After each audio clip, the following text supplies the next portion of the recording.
Kasado na sa July 1 ang investigasyon ng Senado sa Tacloban shooting incident na kinasangkutan ng ilang estudyante.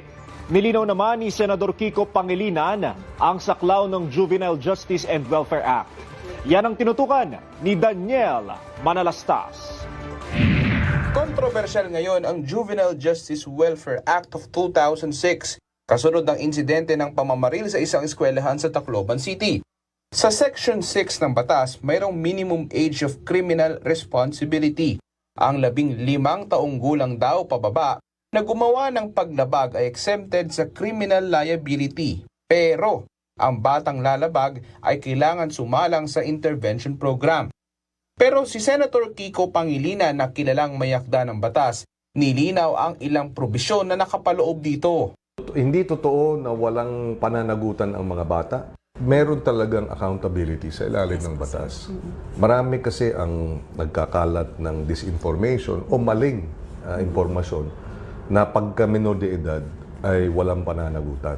Hindi sila maaring pakawalan. Hindi po. Lalo na ang kaso ay heinous crime. Yes. Sabi naman ng Juvenile Justice and Welfare Council, ang pinakalayunin ng batas ay hindi mangyari mga ganitong klaseng insidente. Usually, pag above 15 na, meron na po talaga siyang discernment. So, exceptional po yun na walang discernment ang above 15. So, usually, meron po talagang kaso. Sabi ni Pangilinan, sa nakalipas na 3 hanggang 4 na taon, may mga below 18 years old na sinintensyahan ng guilty at naparusahan at ngayon ay nakakulong.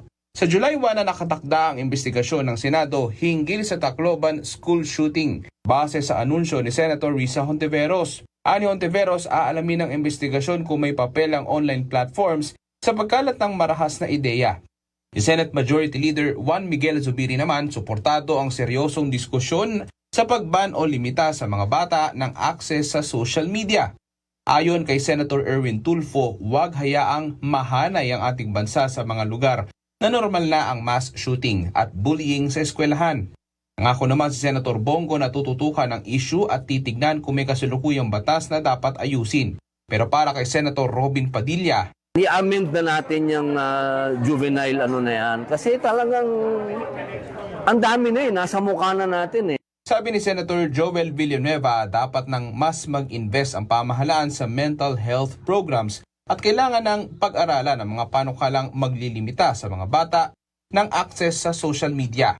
Nagpaalala naman si Senator J.V. Ejercito na maging maingat at sensitibo ang lahat sa mga impormasyon lalo't mga sangkot ay pawang menor de edad. Daniel Manalastas, IBC News.